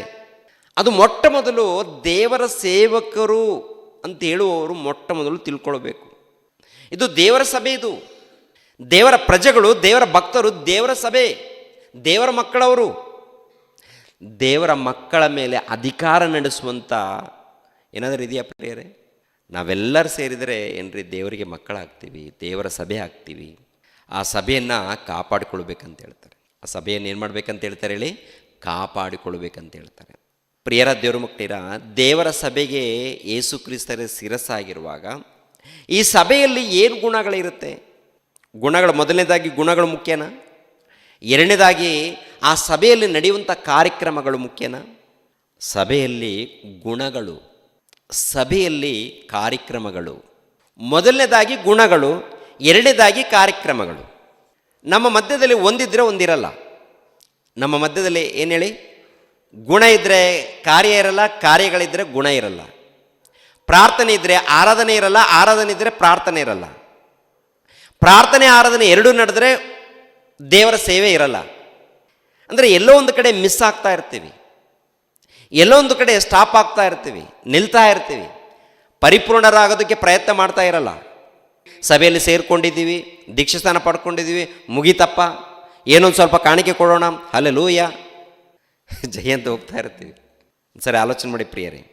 ಪೇತ್ರನು ಬರೆದ ಮೊದಲನೇ ಪತ್ರಿಕೆ, ಗುಣಗಳು, ಸಭೆಯಲ್ಲಿದ್ದಂಥ ವಿಶ್ವಾಸಿಗಳಲ್ಲಿ ಇರಬೇಕಾದಂಥ ಗುಣಗಳು. ಮೊಟ್ಟ ಮೊದಲು ಇದನ್ನು ಏನ್ರಿ ಹಿಂಬಾಲಿಸ್ಬೇಕು, ದೇವ್ರ ವಾಕ್ಯಕ್ಕೆ ವಿಧೇಯರಾಗಬೇಕು. ಪ್ರತಿಯೊಬ್ಬರ ಪರವಾಗಿಲ್ವಾ, ದೇವರು ಅಡ್ಜಸ್ಟ್ ಆಗ್ತಾರಾ? ದೇವರು ಹೇಳಿದ್ದಾರೆ. ಯಾಕೆಂದರೆ ನೀವು ಪರಲೋಕದಲ್ಲೇ ಒಂದು ಸ್ಥಾನವನ್ನು ನಾವು ಪಡ್ಕೊಳ್ಬೇಕಾದ್ರೆ ಪಾಲಿಸ್ಬೇಕಾ ಬೇಡ? ಪರಲೋಕದಲ್ಲಿ ನಾವು ಒಂದು ಸ್ಥಾನ ಪಡ್ಕೊಳ್ಬೇಕು, ಹೌದಲ್ವ? ಪರಲೋಕದಲ್ಲಿ ನಾವು ಸ್ಥಾನವನ್ನು ಪಡ್ಕೊಳ್ಬೇಕು ಅಂದಾಗ ಈ ವಾಕ್ಯಗಳನ್ನು ಪಾಲಿಸ್ಬೇಕಾ ಬಿಡಬೇಕಾ? ಖಂಡಿತವಾಗಿ ಪಾಲಿಸಲೇಬೇಕು ಪ್ರಿಯರೇ, ಖಂಡಿತವಾಗಿ ಏನು ಮಾಡಬೇಕು ಹೇಳಿ? ಪಾಲಿಸಬೇಕು. ಪೇತ್ರನು ಬರೆದ ಮೊದಲನೇ ಪತ್ರಿಕೆ 1ನೇ ಅಧ್ಯಾಯ 13ನೇ ವಚನದಿಂದ, ಆದುದರಿಂದ ನೀವು ಮನಸ್ಸಿನ ನಡುವನ್ನು ಕಟ್ಟಿಕೊಂಡು ಸ್ವಸ್ಥಚಿತ್ತರಾಗಿದ್ದು ಯೇಸು ಕ್ರಿಸ್ತರನ್ನು ಪ್ರತ್ಯಕ್ಷನಾಗುವಾಗ ನಿಮಗೆ ದೊರಕುವ ಭಾಗ್ಯದ ಮೇಲೆ ನಿಮ್ಮ ನಿರೀಕ್ಷೆಯನ್ನು ಸಂಪೂರ್ಣವಾಗಿ ಇಡಿರಿ. ನೀವು ಮುಂಚೆ ಅಜ್ಞಾನಿಗಳಾಗಿದ್ದಾಗ ನಿಮಗಿದ್ದ ದುರಾಶೆಗಳನ್ನು ಅನುಸರಿಸಿ ನಡೆಯೋರಾಗಿರದೆ ನಿಮ್ಮನ್ನು ಕರೆದಾತನು ಪರಿಶುದ್ಧನಾಗಿರುವ ಪ್ರಕಾರವೇ ನೀವು ವಿಧೇಯರಿಗೆ ತಕ್ಕಂತೆ ನಿಮ್ಮ ಎಲ್ಲ ನಡವಳಿಕೆಯಲ್ಲಿ ಪರಿಶುದ್ಧರಾಗಿರ್ರಿ. ನಾನು ಪರಿಶುದ್ಧನಾಗಿರುವುದರಿಂದ ನೀವು ಪರಿಶುದ್ಧರಾಗಿರಬೇಕೆಂದು ಬರೆದದೆಯಲ್ಲ. ಅಂದರೆ ಸಭೆಯಲ್ಲಿ ವಿಶ್ವಾಸಿಗಳ ಮಧ್ಯದಲ್ಲಿ ಕಾಣಬೇಕಾದಂಥ ಗುಣಗಳು ಪ್ರಿಯರೇ, ಹೌದಂತೀರಾ ಅಲ್ವಂತೀರಾ? ಯಾವ್ದು ಹೇಳಿದು? ಗುಣಗಳಲ್ಲಿ ಒಂದು ಗುಣ ಏನಪ್ಪ ಅಂದರೆ ದೇವರು ಪರಿಶುದ್ಧನಾಗಿರುವುದರಿಂದ ನಾವು ಕೂಡ ಪರಿಶುದ್ಧರಾಗಿರಬೇಕು ಅಂತ ಹೇಳ್ತಾರೆ. ನಾನು ಭಾನುವಾರ ಪರಿಶುದ್ಧನಾಗಿರ್ತೀನಿ, ಸ್ನಾನ ಮಾಡ್ಕೊಂಡು ಹೋಗ್ತೀನಿ, ನಾನು ಕರ್ತನ ಮೇಜಿನಲ್ಲಿ ಕೈ ಹಾಕಬೇಕಲ್ವ, ಅವತ್ತು ಮಾತ್ರ ನಾನು ಪರಿಶುದ್ಧನಾಗಿರ್ತೀನಿ. ಆಮೇಲೆ ಮತ್ತೆ ಸೋಮವಾರ ಬಂದ ಮೇಲೆ ಎಲ್ಲಿಗೆ ಹೋಗ್ತೀನಿ, ಮತ್ತೆ ಕೊಳಕಲ್ಲಿ ಹೋಗ್ತೀನಿ ಅಂತ ಸಿದ್ಧರಾಗ್ತೀರಾ? ತುಂಬ ಜನ ಏನು ಮಾಡ್ತಾರೆ ಅಂದರೆ ಭಾನುವಾರ ಪರಿಶುದ್ಧರು, ಮತ್ತು ಸೋಮವಾರ ಬಂದ ಮೇಲೆ ಈ ಕಡೆ ಆ ಕಡೆ ತಿರುಗಾಡ್ತಾರೆ. ಆಮೇಲೆ ಕುಡುಕರು ಪ್ರಿಯರು, ನಮ್ಮ ಕ್ರೈಸ್ತರ ಮಧ್ಯದಲ್ಲಿ ಕುಡುಕರು ಇದ್ದಾರೆ. ನಮ್ಮ ಕ್ರೈಸ್ತರ ಮಧ್ಯದಲ್ಲಿ ಕುಡುಕರು ಮಾಮೂಲು ಕುಡುಕರಲ್ಲ. ಈ ಹಳ್ಳಿ ಪಳ್ಳಿಗಳಲ್ಲಿ ನೋಡಬೇಕು ನಮ್ಮ ಕ್ರೈಸ್ತರ ಆಟ. ಭಾನುವಾರ ಒಳ್ಳೆ ಬಿಳಿ ಬಟ್ಟೆ, ಬಿಳಿ ಪಂಚೆ, ಬಿಳಿ ಬಟ್ಟೆ ಹಾಕ್ಕೊಂಡು, ಬಿಳಿ ಟವಲ್ ಹಾಕ್ಕೊಂಡು ಹಬಾಬ ಮದಿಲಿಂಗನ ಹಾಗೆ ಬಂದು ಕೂತ್ಕೊಳ್ತಾರೆ. ಆರಾಧನೆ, ಒಳ್ಳೆ ಒಳ್ಳೆ ಹಾಡು, ಭಜನೆಗಳು, ಪ್ರಾರ್ಥನೆ ಎಲ್ಲ ಆದಮೇಲೆ ಸಾಯಂಕಾಲ ನೋಡಬೇಕು ಇವ್ರದ್ದು ಎಲ್ಲಿ, ಮತ್ತೆ ಅಲ್ಲಿರ್ತಾರೆ. ಎಲ್ಲಿ? ಬ್ರಾಂಡಿ ಶಾಪುಗಳ ಮಧ್ಯದಲ್ಲಿ. ಮತ್ತೆ ಯಾರಾದರೂ ನೋಡ್ತಾರಂತೇಳಿ ಮತ್ತೆ ಏನೇನೋ ಒದ್ದಾಡ್ತಾರೆ ಪ್ರಿಯರೇ. ಇನ್ನು ಕೆಲವರು ಗುಟಕ ಅಭ್ಯಾಸ ಇರುತ್ತೆ, ಮತ್ತು ಕೆಲವರಿಗೆ ಬೀಡಿಗಳು. ಅಂದರೆ ಚಿತ್ರ ವಿಚಿತ್ರವಾದಂಥ ನಡೀತಾ ಇದೆ. ಮತ್ತು ಭಾನುವಾರ ಮಾತ್ರ ನಾವು ಭಕ್ತರಂತ ಹೇಳ್ತೀವಿ. ಅಂದರೆ ಹೇಗಿದ್ದಾರೆ ಒಂದು ಸರಿ ಆಲೋಚನೆ ಮಾಡಿ ಪ್ರಿಯರೇ. ಇನ್ನು ಸಿಟಿಯಲ್ಲಿ ಮತ್ತು ಈ ಚಿತ್ರ ವಿಚಿತ್ರವಾದಂಥ ಕಾರ್ಯಕ್ರಮ ನಡೀತಾ ಇರುತ್ತೆ. ಸಿನಿಮಾಗಳು, ಆಮೇಲೆ ಹೊರಗಡೆ ಹೋಗೋದು, ಸ್ನೇಹಿತರ ಜೊತೆಗೆ ತಿರುಗಾಡೋದು. ಅಂದರೆ ದೇವರ ಸಭೆಯಲ್ಲಿ ಸೇರಿಸಲ್ಪಟ್ಟ ಮೇಲೆ ಲೋಕದಲ್ಲಿ ಇದ್ದರೂ ಕೂಡ ಲೋಕದ ಆಚಾರಗಳಿಗೆ ನಾವು ಹೋಗಬಾರ್ದು, ಲೋಕದ ಕೋರಿಕೆಗಳಲ್ಲಿ ನಾವು ವಿಧೇಯರಾಗಬಾರ್ದು, ಒಳಪಡಕೂಡ್ದು, ಅವಿಧೇಯರಾಗಿ ಬದುಕಬಾರ್ದು. ವಿಧೇಯರಾಗಿ ಅಂದರೆ ದೇವರಿಗೆ ವಿಧೇಯರಾಗಿ ಭಕ್ತಿಯಿಂದ ಬದುಕಬೇಕಂತ ಹೇಳ್ತಾರೆ. ನಾನು ಪರಿಶುದ್ಧನಾಗಿದ್ದೀನಲ್ಲ, ನೀನು ಪರಿಶುದ್ಧನಾಗಿರಬೇಕು. ಯಾಕೆ ಪರಿಶುದ್ಧನಾಗಿರಬೇಕು ದೇವರಂತ ಕೇಳಿದ್ರೆ, ಮಗನೇ ನೀನು ಪರಿಶುದ್ಧನಾಗಿದ್ರೇ ನಾನು ಪರಲೋಕದಲ್ಲಿ ಜಾಗ ಕೊಡ್ತೀನಿ ನಿನಗೆ. ಭಾನುವಾರ ಇದ್ದಾಗ ದೇವ್ರು ಏನು ಅಂದ್ಕೊಳ್ತಾರೆ, ಪರವಾಗಿಲ್ಲ ನನ್ನ ಮಗನು ಪರಿಶುದ್ಧನಾಗಿದ್ದಾನೆ, ಇವನಿಗೇನಾದರೂ ಕೊಡೋಣ ಪರಲೋಕದಲ್ಲಿ. ಸೋಮವಾರ ಮಂಗಳವಾರ ಇವೆಲ್ಲ ನೋಡಿದಾಗ ಏನು ಅನಿಸುತ್ತೆ ದೇವರಿಗೆ? ಛೀ ದರಿದ್ರ, ಎಲ್ಲ ನಟನೆಗಳೇ, ಬರೀ ನಟನೆ, ಬರೀ ನಾಟಕ, ವೇಷಧಾರಿಗಳು. ವೇಷಧಾರಿ ಜೀವನ ಬಹಳ ಇದೆಯಾ, ಸ್ವಲ್ಪ ಇದೆಯಾ? ಬಹಳ ಇದೆ. ಕ್ರೈಸ್ತರು ಹಾಗೆ ಇರಲೇಬಾರ್ದು ಪ್ರಿಯರು. ದೇವರು ಒಪ್ಪಲ್ಲ, ದೇವರು ಒಪ್ಪೋದೇ ಇಲ್ಲ. ಇನ್ನು ಕೆಲವರು ನೆಪ ಮಾಡ್ಕೊಳ್ತಾರೆ, ದೇವ್ರು ಕ್ಷಮಿಸ್ತಾರಲ್ವ ಪರವಾಗಿಲ್ಲ ಅಂತೇಳಿ. ತುಂಬ ಜನ ಏನಂತ್ಕೊಳ್ತಾರೆ ಅಂದರೆ ದೇವ್ರು ಕ್ಷಮಿಸ್ತಾರೆ ಅಂದರೆ, ಯಾಕೆಂದರೆ ನೀನು ನರಕಕ್ಕೆ ಹೋಗ್ಬಾರ್ದು ಅಂತೇಳಿ ಒಂದು ಅವಕಾಶ ಕೊಟ್ಟಿದ್ದಾರೆ. ಮಕ್ಕಳ್ರ ಸರಿಪಡಿಸ್ಕೊಳ್ರಿ ಅಂತೇಳಿ ಒಂದು ಅವಕಾಶ ಕೊಟ್ಟಿದ್ದಾರೆ. ಅದನ್ನೇ ನೆಪ ಮಾಡಿಕೊಂಡು ಪದೇ ಪದೇ ಪಾಪದ ಮೇಲೆ ಪಾಪ ಮಾಡಿಕೊಂಡು ಏನ್ರಿ ಹೋದರೆ ಎಲ್ಲಿಗೆ ಹೋಗ್ತೀವಿ ಪ್ರಿಯರೇ? ಅನೇಕ ಸಮಸ್ಯೆಗಳು ಏನಾಗಿದೆಪ್ಪ ಅಂತ ನೋಡುವಾಗ ಈ ದಾರಿಯಲ್ಲಿದೆ, ನರಕದ ದಾರಿಯಲ್ಲಿದೆ, ದಾರಿ ತಪ್ಪಿ ಹೋಗ್ತಾ ಇವೆ, ಪರಿಶುದ್ಧವಾಗಿ ನಡೀತಾ ಇಲ್ಲ, ವಾಕ್ಯಕ್ಕೆ ಭಿನ್ನವಾಗಿ ನಡ್ಕೊಳ್ತಾ ಇದ್ದಾರೆ. ನಾನು ಪರಿಶುದ್ಧನಾಗಿರೋ ಪ್ರಕಾರ ನೀನು ಕೂಡ ಪರಿಶುದ್ಧನಾಗಿರಬೇಕು, ನೀನು ಕೂಡ ಪರಿಶುದ್ಧನಾಗಿ ಜೀವಿಸಬೇಕು ಅಂತ ಹೇಳ್ತಾರೆ. ಮತ್ತೊಂದು ವಚನ ನೋಡೋಣ, ಎಷ್ಟು ಅದ್ಭುತವಾಗಿರುತ್ತೋ ನೋಡಿ ಪ್ರಿಯರೇ. ಕೇವಲ ನಾವು ಕೇಳೋದು ಮಾತ್ರವಲ್ಲ, ಅದರ ಪ್ರಕಾರ ನಡಿಬೇಕಂತ ಹೇಳಿದ್ರೆ ಒಂದು ಸಾರಿ ಕೊಲೆಸದವರಿಗೆ ಬರೆದ ಪತ್ರಿಕೆ 3ನೇ ಅಧ್ಯಾಯ 12ನೇ ವಚನದಿಂದ, ಹೀಗಿರಲಾಗಿ ನೀವು ದೇವರಿಂದ ಆರಿಸಿಕೊಂಡವರು, ಪ್ರತಿಷ್ಠಿತರು, ಪ್ರಿಯರು ಆಗಿರುವುದರಿಂದ ಕನಿಕರ, ದಯೆ, ದೀನಭಾವ, ಸಾತ್ವಿಕತ್ವ, ದೀರ್ಘಶಾಂತಿ ಎಂಬ ಸದ್ಗುಣಗಳನ್ನು ಧರಿಸಿಕೊಳ್ಳಿರಿ. ಸದ್ಗುಣ ನೋಡಿದ್ರೆ ಎಷ್ಟು ಗುಣ ಇದೆ ರೀ. ಒಂದು ಮೊದಲನೇದಾಗಿ ಏನಿದೆ? ಕನಿಕರ, ಹೌದಲ್ವಾ? ದಯೆ, ದೀನಭಾವ, ಸಾತ್ವಿಕತ್ವ, ದೀರ್ಘಶಾಂತಿ ಎಂಬ ಸದ್ಗುಣಗಳನ್ನು ಧರಿಸಿಕೊಳ್ಳಿರಿ ಅಂತ. ಅಂದರೆ ಸಭೆಯಲ್ಲಿ ಇರಬೇಕಾ ಬೇಡವಾ? ಸಭೆಯಲ್ಲಿ ಅಂದರೆ ಸಂಸ್ಥೆಗಳು ಸಭೆಗೆ ಒಳಪಟ್ಟು ಈ ಗುಣಗಳ, ಅಂದರೆ ಈ ಗುಣಗಳಲ್ಲಿ ಪ್ರತಿಯೊಬ್ಬರಲ್ಲಿ, ಸೇವಕರಲ್ಲಿ ಇರಬೇಕು, ಹಿರಿಯರಲ್ಲಿ ಇರಬೇಕು, ಹುಡುಗರಲ್ಲಿ ಇರಬೇಕು, ವೃದ್ಧರಲ್ಲಿ ಇರಬೇಕು, ಪ್ರತಿಯೊಬ್ಬರಲ್ಲೂ ಕೂಡ ಈ ಗುಣಗಳಿರಬೇಕಾ? ಅದೇ ತಾನೇ ದೇವರ ರಾಜ್ಯ. ಪರಲೋಕದಲ್ಲಿ ದೇವರ ಚಿತ್ತ ನೆರವೇರೋ ಪ್ರಕಾರ ಭೂಲೋಕದಲ್ಲಿ ಕೂಡ ನೆರವೇರಬೇಕೆನ್ನುವಂಥದ್ದೇ ದೇವರ ಚಿತ್ತವಾಗಿರುವಾಗ ಆ ಚಿತ್ತ ಯಾವಾಗ ನೆರವೇರುತ್ತೆ? ಕನಿಕರ ಇರಬೇಕು, ದಯೆ ಇರಬೇಕು, ದೀನ ಭಾವ ಇರಬೇಕು, ಸಾತ್ವಿಕತ್ವ ಇರಬೇಕು, ದೀರ್ಘಶಾಂತಿ ಇರಬೇಕು. ಈ ಸದ್ಗುಣಗಳು ಇರಬೇಕಲ್ವಾ ಪ್ರತಿ ಕ್ರೈಸ್ತರಲ್ಲಿ? ಮತ್ತೇನು ನೋಡಿ ಪ್ರಿಯರೇ, ಮತ್ತೊಬ್ಬನ ಮೇಲೆ ತಪ್ಪು ಹೊರಿಸುವುದಕ್ಕೆ ಕಾರಣವಿದ್ದರೂ ತಪ್ಪು ಹೊರಿಸದೆ ಒಬ್ಬರಿಗೊಬ್ಬರು ಸೈರಿಸಿಕೊಂಡು ಕ್ಷಮಿಸಿರಿ ಅಂತ ಒಳ್ಳೆ ಗುಣ ಕೊಟ್ಟಿದ್ದಾರೆ. ಏನಪ್ಪ ಅಂದರೆ, ನೀವು ನನ್ನ ಸಭೆಯಲ್ಲಿದ್ದೀರಲ್ಲ ಅಂದರೆ ಯಾವಾಗ ದೇವರನ್ನು, ತಂದೆಯಾದ ದೇವರನ್ನು, ದೈವಕುಮಾರನಂತೆ ಯೇಸು ಕ್ರಿಸ್ತರನ್ನು, ಪವಿತ್ರಾತ್ಮನ ತಿಳಿದುಕೊಂಡು ದೀಕ್ಷಾಸ್ಥಾನ ಪಡ್ಕೊಳ್ತೀವೋ ಆಗ ದೇವರ ಸಭೆಯಲ್ಲಿ ಸೇರಿಸಲ್ಪಡ್ತೀವಿ. ದೇವರ ಸಭೆಯಲ್ಲಿ ಸೇರಿಸಲ್ಪಟ್ಟ ಮೇಲೆ ದಿನ ದಿನ ಏನಾಗಬೇಕು ಪ್ರಿಯರೇ? ಆತ್ಮಿಕವಾಗಿ ಬೆಳಿಬೇಕು ಅಂತ ಹೇಳ್ತಾರೆ. ಆ ಬೆಳೆಯುವಂಥ ಆ ಸಮಯದಲ್ಲಿ ಈ ಗುಣಗಳು ಕಾಣಬೇಕು ನಮ್ಮಲ್ಲಿ. ಪ್ರತಿ ಕ್ರೈಸ್ತರಲ್ಲಿ ಕಾಣಬೇಕಾ? ಮನೆಯಲ್ಲಿ ಕಾಣಬೇಕು, ಸಭೆಯಲ್ಲಿ ಕಾಣಬೇಕು, ಹೊರಗಡೆ ಕಾಣಬೇಕು, ಜಾಗೃತಿಯಾಗಿರಬೇಕು. ಏನ್ರಿ, ಒಳ್ಳೆ ಬುದ್ಧಿವಂತರಾಗಿರ್ಬೇಕು ನಾವು. ಹೊರಗಡೆ ಕೂಡ ಮೋಸ ಮಾಡೋರು ಇರ್ತಾರೆ, ತುಂಬ ಬುದ್ಧಿವಂತಿಕೆಯಿಂದ ಇರಬೇಕು. ಯಾಕೆಂದರೆ ನಮ್ಮ ಭಕ್ತಿ ಹಾಳಾಗಬಾರ್ದು, ನಮ್ಮ ನಂಬಿಕೆ ಹಾಳಾಗಬಾರ್ದು. ನಾವು ದೇವರ ಸಹವಾಸದಲ್ಲಿ ಜೀವಿಸುವಾಗ ಪ್ರಿಯರೇ, ನಾವು ಆತ್ಮಿಕವಾಗಿ ನಾವು ದಿನ ಬೆಳಿಬೇಕಲ್ಲ ಪ್ರಿಯರೇ, ಹೌದಲ್ವ? ನೋಡಿ ಎಷ್ಟು ಅದ್ಭುತವಾಗಿ ದೇವರು ಕೊಟ್ಟಿದ್ದಾರೆ ಈ ವಚನ. ಇದು ಒಳ್ಳೆಯದಾ? ಶ್ರೇಷ್ಠವಾದದ? ಪ್ರಪಂಚದಲ್ಲಿ ಶ್ರೇಷ್ಠವಾದಂಥ ಗುಣಗಳಿವು ಪ್ರಿಯರೇ, ಹೌದಲ್ವ? ಮತ್ತೊಬ್ಬನ ಮೇಲೆ ತಪ್ಪು ಹೊರಿಸುವುದಕ್ಕೆ ಕಾರಣವಿದ್ದರೂ ತಪ್ಪು ಹೊರಿಸದೆ ಒಬ್ಬರಿಗೊಬ್ಬರು ಸೈರಿಸಿಕೊಂಡು ಕ್ಷಮಿಸಿರಿ. ಕರ್ತನು ನಿಮ್ಮನ್ನು ಕ್ಷಮಿಸಿದಂತೆಯೇ ನೀವು ಕ್ಷಮಿಸಿರಿ. ಇದೆಲ್ಲರ ಮೇಲೆ ಪ್ರೀತಿಯನ್ನು ಧರಿಸಿಕೊಳ್ಳಿರಿ, ಇದು ಸಮಸ್ತವನ್ನು ಸಂಪೂರ್ಣ ಮಾಡುವ ಬಂಧವಾಗಿದೆ. ಪ್ರೀತಿಯನ್ನು ಧರಿಸಿಕೊಳ್ಳ್ರಿ, ಪರಿಶುದ್ಧರಾಗಿರ್ರಿ. ಕರುಣೆ, ದಯೆ ಇವೆಲ್ಲ ಕೂಡ ನೀವು ಸದ್ಗುಣವನ್ನು ಧರಿಸ್ಕೊಡ್ರಿ. ಎಲ್ಲದಕ್ಕಿಂತ ಪ್ರಾಮುಖ್ಯವಾಗಿ ಏನಪ್ಪ ಅಂದರೆ ಪ್ರೀತಿ ಇರಲಿ. ಪ್ರೀತಿ ಇದ್ದರೆ ಸಂಪೂರ್ಣ ಮಾಡುತ್ತೆ ಅಂತ ಹೇಳ್ತಾರೆ. ಪ್ರೀತಿ ಇದ್ದರೆ ಏನು ಮಾಡುತ್ತಂತೆ? ಸಂಪೂರ್ಣ ಮಾಡುತ್ತೆ. ಅಂದರೆ ಈ ಪ್ರೀತಿ ಇದೆ ನೋಡಿ ಪ್ರಿಯರಾದ ದೇವ್ರ ಮಕ್ಕಳಿರ, ಯಾರೇ ಇದ್ದಿದ್ದರೂ ಕೂಡ ಏನು ಮಾಡುತ್ತಂದರೆ ಕಾಪಾಡೋದಕ್ಕೆ ಪ್ರಯತ್ನ ಮಾಡುತ್ತೆ. ಕಾಪಾಡೋದಕ್ಕೆ ಏಸು ಕ್ರಿಸ್ತರಲ್ಲಿದ್ದಂಥ ಪ್ರೀತಿ ಏನ್ರಿ. ಶಿಲುಬೆ ಮರಣ ಹೊಂದುವಂಥ ಸಮಯದಲ್ಲಿ ಎಂಥ ಮಾತಾಡಿದ್ರು, ತಂದೆ ಇವರೇನು ಮಾಡ್ತಾ ಇದ್ದಾರೋ ಇವ್ರಿಗೆ ಗೊತ್ತಿಲ್ಲ ತಂದೆ, ಬಿಟ್ಬಿಡಿ ತಂದೆ, ಕಾಪಾಡಿ. ಬಿಟ್ಬಿಡಿ ಅಂದರೆ ಕಾಪಾಡಿ ಅಂತಾನೆ. ನಾವು ಯಾರಾದರೂ ಒಬ್ಬರು ಒಂದು ಮಾತಂದರೆ ಮುಖ ಲಕ್ಷಣ ಹೇಗಾಗತ್ತಮ್ಮ? ಒಂದೇ ಒಂದು ಮಾತಂದಾಗ ಮುಖ ಲಕ್ಷಣ ಚೇಂಜ್ ಆಗುತ್ತಾ? ಹಾಗೆ ಇರುತ್ತಾ? ಏಕ್ದಮ್ ಚೇಂಜ್ ಆಗಿಬಿಡುತ್ತೆ. ಇಲ್ಲಿ ತನಕ ಬರಬೇಕು ನಾವು. ಎಲ್ಲಿ ತನಕ ಬರಬೇಕು? ಇದರ ಪ್ರಕಾರ ಯೇಸು ಕ್ರಿಸ್ತರ ಒಂದು ಸಭೆಯಲ್ಲಿ ಆ ಪರಿಶುದ್ಧವಾದಂಥ ಮಾರ್ಗದಲ್ಲಿ ಒಂದು ಮೆಟ್ಲಾದರೂ ನಾವು ಹತ್ತಿದ್ದೀವ? ಪರಿಶುದ್ಧವಾದಂಥ ಆ ಮಾರ್ಗದಲ್ಲಿ, ದೇವರ ಮಾರ್ಗ ಇದೆಯಲ್ಲ ಪರಿಶುದ್ಧವಾದಂಥ ಮಾರ್ಗ, ಅದು ದೇವರ ಸಭೆ 1ನೇ ಶತಮಾನದಲ್ಲಿ ಅವರು ಜೀವಿಸಿದ್ದಾರೆ ಪ್ರೇರೆ. ಯೇಸು ಕ್ರಿಸ್ತರಲ್ಲಿ ಇದ್ದಂಥ ಎಲ್ಲ ಗುಣಗಳು ಆ ಸಭೆಯಲ್ಲಿ, ದೇವರ ಸಭೆಯಲ್ಲಿ ಕಾಣುತ್ತೆ ರೀ.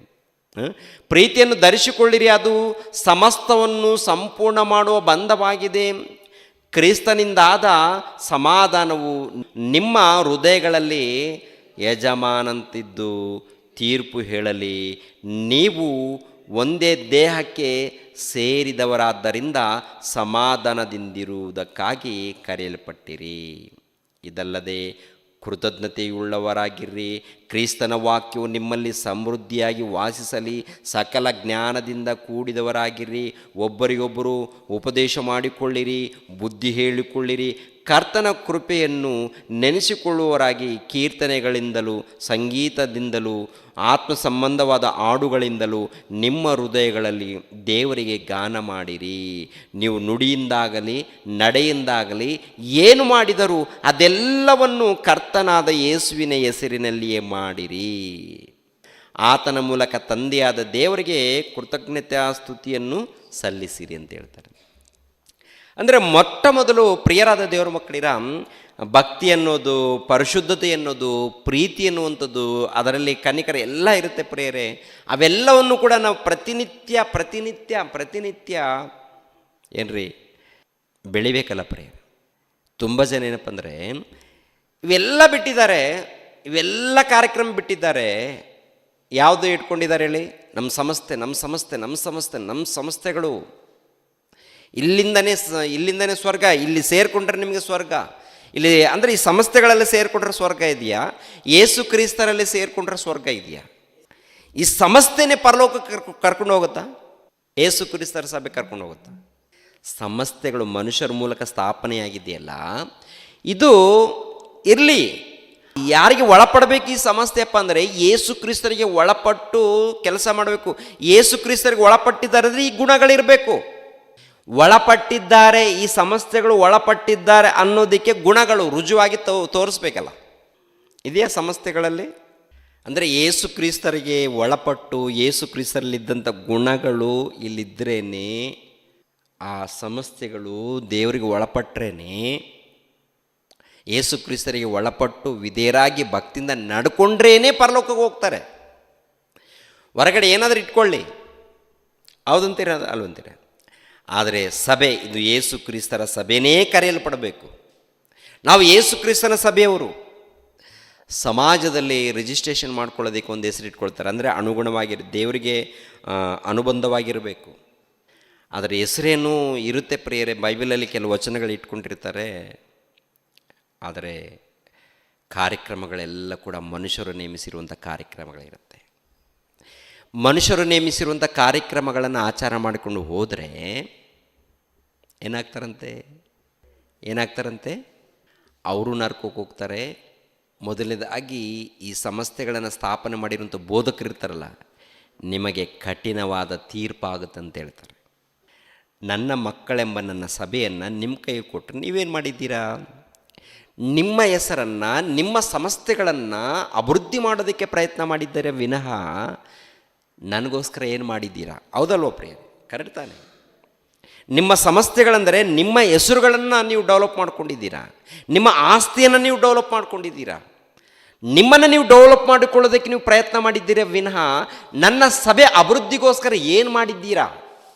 ನನ್ನ ಸಭೆ ಅಭಿವೃದ್ಧಿ ಆಗಬೇಕಾದ್ರೆ ಮೊಟ್ಟ ಮೊದಲು ಪರಿಶುದ್ಧತೆ ಇರಬೇಕು, ಕನಿಕರ ಇರಬೇಕು, ದಯೆ ಇರಬೇಕು, ಪ್ರೀತಿ ಇರಬೇಕು, ಒಬ್ಬರಿಗೊಬ್ಬರು ಪ್ರೀತಿಸಬೇಕು. ಈ ಕೈ ಇವೆಲ್ಲ ಕೂಡ ನಾವು ಯಾರ ದೇಹದಲ್ಲಿದ್ದೀವಿ? ನಾವೆಲ್ಲರೂ ಯಾರ ದೇಹದಲ್ಲಿ ಸೇರಿಸಲ್ಪಟ್ಟಿದ್ದೀವಿ ಪ್ರಿಯರೇ? ಯೇಸು ಕ್ರಿಸ್ತರ ದೇಹದಲ್ಲಿ ಸೇರಿಸಲ್ಪಟ್ಟಿವಿ. ಯೇಸು ಕ್ರಿಸ್ತರ ದೇಹದಲ್ಲಿ ನಾವೆಲ್ಲರೂ ಕೂಡ ಅವಯವಗಳಂದ ಮೇಲೆ ಏನ್ರಿ, ಬೆರಳುಗಳಿದೆ, ಕೈ ಇದೆ, ಎಲುಬು ಇದೆ, ನರಗಳಿದೆ. ಈ ಕೈ ಬಂದು ಈ ಕೈಗೆ ಏನಾದರೂ ಬೈಯುತ್ತಾ? ಇಲ್ಲ ಒಡೆಯುತ್ತಾ? ತಿವಿಯುತ್ತಾ? ಬೈಯುತ್ತಾ? ಇಲ್ಲ. ಆದರೆ ನಾವೇನು ಮಾಡ್ತೀವಪ್ಪ ಅಂತ ನೋಡುವಾಗ ಸಭೆಯಲ್ಲಿದ್ದವರನ್ನೇ ಒಬ್ಬರಂದರೆ ಒಬ್ಬರಿಗೆ ಆಗಲ್ಲ. ಹೊರಗಡೆ ಹೋದ್ಮೇಲೆ ನಮ್ಮ ಹತ್ರ ಆ ಥರ ಇಲ್ಲ. ಇನ್ನು ಟೋಟಲ್ ಪ್ರಪಂಚದಲ್ಲಿ ಹಾಗೇ ಇದೆ, ಇರಲೇಬಾರ್ದು. ನಾವು ದೇವರಿಗೆ ಮಕ್ಕಳಾಗಬೇಕಲ್ಲ, ಯೇಸು ಕ್ರಿಸ್ತರಿಗೆ ಶಿಷ್ಯರಾಗಬೇಕಲ್ಲ, ಯೇಸು ಕ್ರಿಸ್ತರಿಗೆ ಶಿಷ್ಯರಾಗಬೇಕು. ಮತ್ತೇನಾಗಬೇಕು? ಈ ವಾಕ್ಯಗಳನ್ನು ಪಾಲಿಸ್ಬೇಕು. ತಪ್ಪಿದೆಯಾ? ಆದರೂ ನೀವೇನು ಮಾಡಬೇಕಂತ ಹೇಳ್ತಾರೆ? ಕ್ಷಮಿಸ್ಕೊಂಡು ಸರಿಪಡಿಸ್ಕೊಂಡು ಹೋಗ್ತಾ ಇರಬೇಕು, ಕಾಪಾಡಿಕೊಂಡು. ಅಭಿವೃದ್ಧಿ ಮಾಡಬೇಕು, ಆತ್ಮೀಯವಾಗಿ ಬೆಳೆಸಬೇಕು, ಯಾವುದೇ ಕಾರಣಕ್ಕೂ ದೂರ ಆಗಬಾರ್ದು. ಲೋಕದಲ್ಲಿ ಸಭೆಗಳನ್ನು, ಲೋಕದಲ್ಲಿ ಸಂಸ್ಥೆಗಳನ್ನು ನೋಡುವಾಗ ಏನ್ರಿ ಪ್ರಿಯರ ದೇವ್ರ ಮಕ್ಕಳಿಗೆ ಯಾವ ಮಟ್ಟಕ್ಕೆ ತಲುಪಿದೆ ಅಂತ ನೋಡುವಾಗ ಏನ್ರಿ ಆಸ್ತಿ, ಅಂತಸ್ತು, ಹೆಸರುಗಳು, ಅಧಿಕಾರ ಇವುಗಳೇ ತುಂಬಿಕೊಂಡಿದ್ದಾರೆ. ದೇವರ ಪ್ರೀತಿ ಅರ್ಥ ಮಾಡಿಕೊಂಡಿಲ್ಲ, ಏಸು ಕ್ರಿಸ್ತರ ತ್ಯಾಗ ಅರ್ಥ ಮಾಡಿಕೊಂಡಿಲ್ಲ, ಏಸು ಕ್ರಿಸ್ತರ ಸಿಲುಬೆ ಮರಣ ಇದೆಯಲ್ಲ ಅದು ಅರ್ಥ ಮಾಡಿಕೊಂಡಿಲ್ಲ. ಅದರ ಏನು, ಅದರಲ್ಲಿರುವಂಥ ಗುಣಗಳೇನು, ಹೌದಲ್ವ? ಮೊಟ್ಟ ಮೊದಲು ಭಕ್ತರು ಅರ್ಥ ಮಾಡಿಕೊಳ್ಬೇಕು. ಎಲ್ಲದಕ್ಕಿಂತ ಮುಂಚಿತವಾಗಿ ಸೇವಕರು ಅರ್ಥ ಮಾಡಿಕೊಳ್ಬೇಕು ಪ್ರಿಯರೇ. ಯೋಹಾನನು ಬರೆದ ಸುವಾರ್ತೆ 15ನೇ ಅಧ್ಯಾಯ 9ನೇ ವಚನ. ಕಾರ್ಯಗಳೇನು ಅಂದರೆ ಇಲ್ಲಿ ತನಕ ಕೆಲವು ವಿಷಯ ನೋಡಿದ್ವಿ. ಏನಪ್ಪ ಅಂದರೆ ಗುಣಗಳೇನಿರಬೇಕಂತ ನೋಡಿದ್ದೀವಿ, ಗುಣಗಳು ಏನಿರಬೇಕಂತ ನೋಡಿದ್ದೀವಿ, ಹೌದಲ್ವ? ಅದರಲ್ಲಿ ಇನ್ನೊಂದು ವಚನ ನೋಡೋಣ. ತಂದೆ ನನ್ನನ್ನು ಪ್ರೀತಿಸಿದ ಹಾಗೆಯೇ ನಾನು ನಿಮ್ಮನ್ನು ಪ್ರೀತಿಸಿದ್ದೇನೆ, ನನ್ನ ಪ್ರೀತಿಯಲ್ಲಿ ನೆಲೆಗೊಂಡಿರ್ರಿ. ನಾನು ನನ್ನ ತಂದೆಯ ಆಜ್ಞೆಗಳನ್ನು ಕೈಗೊಂಡು ನಡೆದು ಆತನ ಪ್ರೀತಿಯಲ್ಲಿ ನೆಲೆಗೊಂಡಿರುವ ಮೇರೆಗೆ ನೀವು ನನ್ನ ಆಜ್ಞೆಗಳನ್ನು ಕೈಗೊಂಡು ನಡೆದರೆ ನನ್ನ ಪ್ರೀತಿಯಲ್ಲಿ ನೆಲೆಗೊಂಡಿರುವಿರಿ. ನನ್ನಲ್ಲಿರುವ ಆನಂದವು ನಿಮ್ಮಲ್ಲಿಯೂ ಇರಬೇಕೆಂತಲೂ ನಿಮ್ಮ ಆನಂದವು ಪರಿಪೂರ್ಣವಾಗಬೇಕೆಂತಲೂ ಇದನ್ನೆಲ್ಲ ನಿಮಗೆ ಹೇಳಿದ್ದೇನೆ. ನಾನು ನಿಮ್ಮನ್ನು ಪ್ರೀತಿಸಿದ ಮೇರೆಗೆ ನೀವು ಒಬ್ಬರನ್ನೊಬ್ಬರು ಪ್ರೀತಿಸಬೇಕೆಂಬುದೇ ನಾನು ಕೊಡುವ ಆಜ್ಞೆಯಾಗಿದೆ. ಪ್ರಿಯರ ದೇವ್ರ ಮಕ್ಕಳಿರ, ನಾವು ಮನೆಯಲ್ಲಿದ್ದರೂ, ಹೊರಗಡೆ ಇದ್ದರೂ, ಸಭೆಯಲ್ಲಿದ್ದರೂ, ಸಮಾಜದಲ್ಲಿದ್ದರೂ ಏನ್ರಿ ಈ ಧ್ಯಾನದಲ್ಲೇ ಇರಬೇಕು. ಎಲ್ಲಿದ್ದರೂ ಕೂಡ ಯಾಕೆಂದರೆ ನಾವು ದೇವರಿಗೆ ಮಕ್ಕಳಾಗಬೇಕು, ಯೇಸು ಕ್ರಿಸ್ತರಿಗೆ ಶಿಷ್ಯರಾಗಬೇಕು, ನಿಜವಾದ ಕ್ರೈಸ್ತರಾಗಬೇಕು, ನಿಜವಾದ ಭಕ್ತರಾಗಬೇಕು ಅಂದಾಗ ಇದನ್ನು ಅಭ್ಯಾಸ ಮಾಡ್ಕೊಳ್ಬೇಕು. ಪ್ರತಿ ಕ್ರೈಸ್ತರ ಅಭ್ಯಾಸ ಮಾಡ್ಕೊಳ್ಬೇಕು. ಈ ಗುಣಗಳು ಖಂಡಿತವಾಗಿರಲೇಬೇಕು ಅಂತಾರೆ. ಕಾರ್ಯಕ್ರಮಗಳೇನು? ಸಭೆ ಮೂಲಕ ನಡೆಯುವಂಥ ಕಾರ್ಯಕ್ರಮಗಳು. ಅಪೋಸ್ತಲರ ಕೃತ್ಯಗಳು ಎಷ್ಟೋ ಸಾರಿ ನೋಡಿದ್ದೀವಿ. 2ನೇ ಅಧ್ಯಾಯ 41ನೇ ವಚನ. ಅಪೋಸ್ತಲರ ಕೃತ್ಯಗಳು 2ನೇ ಅಧ್ಯಾಯ 41ನೇ ವಚನದಿಂದ, ಅವನ ಮಾತಿಗೆ ಒಪ್ಪಿಕೊಂಡವರು ದೀಕ್ಷಾ ಸ್ನಾನ ಮಾಡಿಸಿಕೊಂಡರು. ಆ ದಿವಸ ಸುಮಾರು 3,000 ಜನರು ಅವರಲ್ಲಿ ಸೇರಿದರು. ಇವರು ಅಪೋಸ್ತಲರ ಬೋಧನೆಯನ್ನು ಕೇಳುವುದರಲ್ಲಿಯೂ, ಸಹೋದರರ ಅನ್ಯೋನ್ಯತೆಯಲ್ಲಿಯೂ, ರೊಟ್ಟೆ ಮುರಿಯುವುದರಲ್ಲಿಯೂ, ಪ್ರಾರ್ಥನೆಗಳಲ್ಲಿಯೂ ನಿರತರಾಗಿದ್ದರು. ಅಂದರೆ ಸಭೆಯಲ್ಲಿ ಇದ್ದಂಥ ಭಕ್ತರ ಕೆಲಸ, ಸೇವಕರು ಮಾಡುವಂಥ ಕೆಲಸ ಸೇವಕರು ಮಾಡಬೇಕು, ಹಿರಿಯರು ಮಾಡುವಂಥ ಕೆಲಸ ಹಿರಿಯರು ಮಾಡಬೇಕು. ಒಟ್ಟಿನಲ್ಲಿ ಸಭೆ ಅಭಿವೃದ್ಧಿ ಆಗಬೇಕು. ಹೊರಗಡೆ ಸುವಾರ್ತೆಗೆ ಹೋಗಬೇಕು, ಸಭೆಯಲ್ಲಿ ಸೇರಿಸಲ್ಪಡಬೇಕು, ಸಭೆ ಆತ್ಮಿಕವಾಗಿ ಬೆಳಿಬೇಕು. ಏನ್ರಿ ಬೋಧನೆ, ದೇವರ ವಾಕ್ಯವನ್ನು ಕೇಳುವಂಥದ್ದು ಅಂದರೆ ಸತ್ಯವಾದ ವಾಕ್ಯಗಳು. 2ನೇದಾಗಿ ಪ್ರಾರ್ಥನೆಯಲ್ಲಿರಬೇಕು, ಕರ್ತನ ಮೇಜಿನಲ್ಲಿ ಕೈ ಹಾಕಬೇಕು. ಆಮೇಲೆ ಕುಟುಂಬದಲ್ಲಿ ಪ್ರಾರ್ಥನೆ, ಹೌದಲ್ವಾ? ಕುಟುಂಬದಲ್ಲಿ ಪ್ರಾರ್ಥನೆ ಇರಬೇಕು, ಸಭೆಯಲ್ಲಿ ಪ್ರಾರ್ಥನೆ ಇರಬೇಕು. ಸ್ವಂತವಾಗಿ ಆರಾಧನೆ, ಸಭೆಯಲ್ಲಿ ಎಲ್ಲರೂ ಸೇರಿ ಆರಾಧನೆ. ವಾಕ್ಯವನ್ನು ಕೇಳುವಂಥದ್ದು ಕೇಳಬೇಕು, ಧ್ಯಾನಿಸಬೇಕು, ಬೋಧಿಸೋರು ಬೋಧಿಸಬೇಕು. ಒಟ್ಟಿನಲ್ಲಿ ಪ್ರಿಯರ ದೇವ್ರ ಮಕ್ಕಳಿರ ಸಭೆಯವರು ಎಲ್ಲರೂ ಸೇರಿ ಮಾಡಬೇಕಾದಂಥ ಕೆಲಸಗಳಲ್ಲಿ ನಾವು ನೋಡ್ತೀವಿ, ಹೌದಲ್ವ? ಆಮೇಲೆ ಎಲ್ಲರೂ ಒಗ್ಗಟ್ಟಾಗಿರ್ಬೇಕಂತಲೂ ಹೇಳ್ತಾರೆ. ಸಭೆಯಲ್ಲಿ ಸೇರಿಸಲ್ಪಟ್ಟ ಮೇಲೆ ಸಭೆಯಲ್ಲಿದ್ದಂಥ ಎಲ್ಲರೂ ಕೂಡ ಒಗ್ಗಟ್ಟಾಗಿರಬೇಕು, ಒಂದಾಗಿರಬೇಕು ಅಂತ ಹೇಳ್ತಾರೆ ಪ್ರಿಯರ. ಅದನ್ನು ಖಂಡಿತವಾಗಿ ನಾವು ಪಾಲಿಸೋದಕ್ಕೆ ಪ್ರಯತ್ನ ಮಾಡಬೇಕು. ಯಾಕಂದರೆ ಕೆಲವು ಸಂದರ್ಭಗಳಲ್ಲಿ ಆಗಲ್ಲ, ಆದರೂ ಕೂಡ ಪ್ರಯತ್ನ ಅಂತೂ ಮಾಡಬೇಕಲ್ಲ. ಯೇಸು ಪ್ರಭು ಹೇಳಿರುವಂಥ ಮಾತು ಅದೇನೇ ಪ್ರಿಯರೇ. ಯೋಹಾನ್ ಬರೆದ ಸುವಾರ್ತೆಯಲ್ಲಿ 17ನೇ ಅಧ್ಯಾಯ, ಯೋಹಾನ್ ಬರೆದ ಸುವಾರ್ತೆ 17ನೇ ಅಧ್ಯಾಯ 20ನೇ ವಚನ. ಆದರೆ ಇವರಿಗೋಸ್ಕರ ಮಾತ್ರವಲ್ಲದೆ ಇವರ ವಾಕ್ಯದಿಂದ ನನ್ನನ್ನು ನಂಬುವರಿಗೋಸ್ಕರ ಸಹ ಕೇಳಿಕೊಳ್ಳುತ್ತೇನೆ. ನೀನು ನನ್ನನ್ನು ಕಳಿಸಿಕೊಟ್ಟಿದ್ದಿ ಎಂದು ಲೋಕವು ನಂಬುವುದಕ್ಕಾಗಿ ಅವರೆಲ್ಲರೂ ಒಂದಾಗಿರಬೇಕೆಂತಲೂ ತಂದೆಯೇ, ನೀನು ನನ್ನಲ್ಲಿಯೂ ನಾನು ನಿನ್ನಲ್ಲಿಯೂ ಇರುವ ಪ್ರಕಾರ ಅವರು ನಮ್ಮಲ್ಲಿ ಇರಬೇಕೆಂತಲೂ ಕೇಳಿಕೊಳ್ಳುತ್ತೇನೆ. ನಾವು ಒಂದಾಗಿರೋ ಪ್ರಕಾರ ಅವರು ಒಂದಾಗಿರಬೇಕೆಂದು ನೀನು ನನಗೆ ಕೊಟ್ಟಿರುವ ಮಹಿಮೆಯನ್ನು ನಾನು ಅವರಿಗೆ ಕೊಟ್ಟಿದ್ದೇನೆ. ನೋಡಿದ್ರೆ ತಂದೆ, ನಾನು ನೀವು ಒಂದಾಗಿರೋ ಪ್ರಕಾರ ಸಭೆಯವರೆಲ್ಲರೂ ಒಂದಾಗಿರಬೇಕು, ಒಗ್ಗಟ್ಟಾಗಿರಬೇಕು, ಒಗ್ಗಟ್ಟಾಗಿ ಇರಬೇಕು ಅಂತೇಳಿ. ಎಷ್ಟೇ ಸಮಸ್ಯೆಗಳಿರ್ಬೋದು ಪ್ರಿಯರೇ, ಸಭೆಯವರು ಅಂದಾಗ, ಕ್ರೈಸ್ತರಂದಾಗ ಎಲ್ಲರೂ ಒಗ್ಗಟ್ಟಾಗಿರ್ಬೇಕಲ್ಲ. ಒಗ್ಗಟ್ಟಾಗಿರ್ಬೇಕಾ? ನೋಡಿ, ಕೆಲವು ವಿಲೇಜ್ಗಳಲ್ಲಿ ಸುವಾರ್ತೆ ಮಾಡುವಂಥ ಸಮಯದಲ್ಲಿ ಕೆಲವರು ಹೋಗಿ ಕಿರಿಕಿರಿ ಮಾಡ್ತಾರೆ, ಗಲಾಟೆ ಮಾಡ್ತಾರೆ. ನಮ್ಮ ಸಭೆಯಲ್ಲ, ನಮಗೆ ಸಂಬಂಧಪಟ್ಟವರಲ್ಲ ಅಂತೇಳಿ ತುಂಬ ಜನ ಮೌನವಾಗಿರ್ತಾರೆ. ದೊಡ್ಡ ದೊಡ್ಡ ಸಮಸ್ಯೆಗಳು ಇರುವಾಗ ದೇವರ ಮಕ್ಕಳು, ಯೇಸು ಕ್ರಿಸ್ತರ ಹಿಂಬಾಲಿಸುವಂಥ ಮಕ್ಕಳು ಇವರು, ಕ್ರೈಸ್ತರಿವರು, ಇವರಿಗೆ ಅನ್ಯಾಯ ನಡೀತಾ ಇದೆ, ನಾವೆಲ್ಲರೂ ಸೇರೋಣ, ಒಂದಾಗೋಣ, ಅವ್ರಿಗೆ ಕಾಪಾಡೋಣ. ದೊಡ್ಡ ದೊಡ್ಡ ಸಮಸ್ಯೆಗಳೇನು ಮಾಡ್ತಾ ಇದೆ? ಕೈ ಕಟ್ಕೊಂಡು ಕೂತ್ಕೊಂಡಿದೆ. ಹೌದಲ್ವ? ಕೈ ಕಟ್ಕೊಂಡು ಕೂತ್ಕೊಂಡಿದೆ ಅಂದರೆ ಏನು ಅರ್ಥ? ಏನಿದು? ನಿಜವಾಗ್ಲೂ ಯೇಸು ಕ್ರಿಸ್ತರಲ್ಲಿ ಸೇರಿಸಲ್ಪಟ್ಟಿದ್ದಾರಾ? ನಿಜವಾಗ್ಲೂ ಯೇಸು ಕ್ರಿಸ್ತರ ದೇಹದಲ್ಲಿ ಸೇರಿಸಲ್ಪಟ್ಟಿದ್ದಾರಾ ಇವರು? ಯೇಸು ಕ್ರಿಸ್ತರ ದೇಹದಲ್ಲಿ ಸೇರಿಸಲ್ಪಟ್ಟ ಒಂದು ವೇಳೆ ಇದ್ದರೆ ಕನಿಷ್ಠ ಪಕ್ಷದಲ್ಲಿ ಉತ್ತರ ಹೇಳಬೇಕಲ್ಲ, ಕನಿಷ್ಠ ಪಕ್ಷದಲ್ಲಿ ಅವ್ರಿಗೋಸ್ಕರ ಪ್ರಾರ್ಥನೆ ಮಾಡಬೇಕಲ್ಲ. ಕೈಲಾಗದಿದ್ದರೆ ಕನಿಷ್ಠ ಪಕ್ಷದಲ್ಲಿ ಏನಾದರೂ ಮಾಡಬೇಕಲ್ಲ. ಅವರೇನೋ ಆಗಿರ್ತಾರೆ ಬಿಡು, ಅವ್ರು ಹೊಡೆದರೆ ಓಡಿಸ್ಕೊಳ್ತಾರೆ ಬಿಡು, ನಮಗೆ ಯಾಕೆ? ಓಡಿಸ್ಕೊಂಡ್ರೆ ಅವ್ರು ಓಡಿಸ್ಕೊಂಡಿದ್ದಾರೆ, ನಮಗೆ ಯಾಕೆ? ಇವ್ರು ಓಡಿಸ್ಕೊಂಡಿದ್ದಾರೆ, ನಮಗೆ ಯಾಕೆ ಅಂತೇಳಿ ಪ್ರಿಯರ ದೇವ್ರ ಮಕ್ಕಳಿಗೆ ದೊಡ್ಡ ದೊಡ್ಡ ಸಮಸ್ಯೆಗಳು ಕೈ ಕಟ್ಕೊಂಡು ಕೂತ್ಕೊಂಡಿದೆ ಅಂದರೆ ನಮ್ಮ ಹತ್ರನೇ ಬರಬೇಕು. ನಮ್ಮ ಹತ್ರ ಬಂದರೆ ನಿಮ್ಮನ್ನು ನೋಡ್ತೀವಿ. ವಿಲೇಜ್ಗಳಲ್ಲಿ ಅಲ್ಲೆಲ್ಲಿ ಸಭೆ ಇರುತ್ತೆ, ಅವ್ರಿಗೋಸ್ಕರ ಒಳ್ಳೆಯದನ್ನು ಮಾಡಬೇಕಲ್ಲ ಕೈಲಾದರೆ. ಆದರೆ ಪ್ರಿಯರೇ, ಒಂದು ಸಾರಿ ಆಲೋಚನೆ ಮಾಡಿ. ಏನಪ್ಪ ಅಂದರೆ, ತಮ್ಮ ಒಂದು ಹೆಸರಿಗೋಸ್ಕರ ಸೇವೆಗಳನ್ನು ಮುಂದುವರಿಸ್ತಾ ಇದೆಯೇ ವಿನಃ ಯೇಸು ಕ್ರಿಸ್ತರ ನಾಮವನ್ನು ಘನಪಡಿಸೋದಕ್ಕೆ, ಯೇಸು ಕ್ರಿಸ್ತರ ಸಭೆಯನ್ನು ಅಭಿವೃದ್ಧಿಪಡಿಸೋದಕ್ಕೆ ಕೆಲಸ ಮಾಡ್ತಾ ಇಲ್ಲ. ತಮ್ಮ ಹೆಸರುಗಳು, ತಮ್ಮ ಕುಟುಂಬಗಳು, ತಮ್ಮ ಆಸ್ತಿ ಪಾಸ್ತಿಗೋಸ್ಕರ. ಯೇಸು ಕ್ರಿಸ್ತರ ಸಭೆ ಅಂದಾಗ ಎಲ್ಲೇ ಇರಲಿ ಸ್ಪಂದಿಸಬೇಕು. ಕೈಲಾದರೆ ಕೈ ಜೋಡಿಸ್ಬೇಕು, ಅದು ಮಾಡಬೇಕು.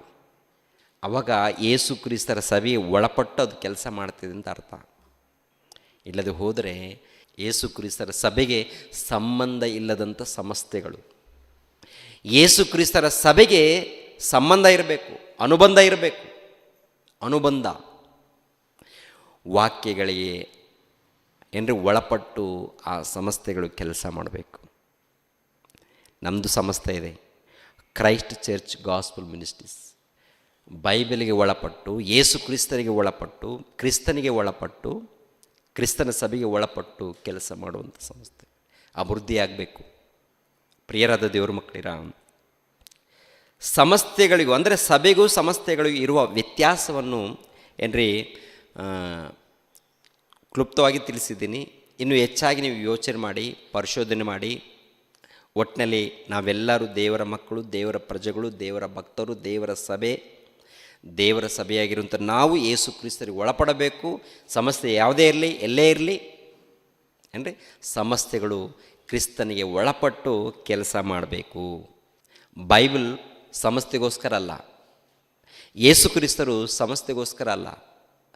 ಸಮಸ್ಯೆಗಳು ಯೇಸು ಕ್ರಿಸ್ತರಿಗೋಸ್ಕರ ಕೆಲಸ ಮಾಡಬೇಕು, ಸಭೆಗೋಸ್ಕರ ಕೆಲಸ ಮಾಡಬೇಕು, ಆತ್ಮಿಕವಾಗಿ ಬೆಳೆಸೋದಕ್ಕೆ. ಅದಕ್ಕೆ ಪ್ರಿಯರ ದೇವ್ರ ಮಕ್ಕಳಿರ, ನಾವೆಲ್ಲರೂ ಬೆಳಿಬೇಕು ಆತ್ಮಿಕವಾಗಿ, ಜ್ಞಾನದಲ್ಲಿ, ಪ್ರತಿಯೊಂದು ವಿಷಯದಲ್ಲಿ.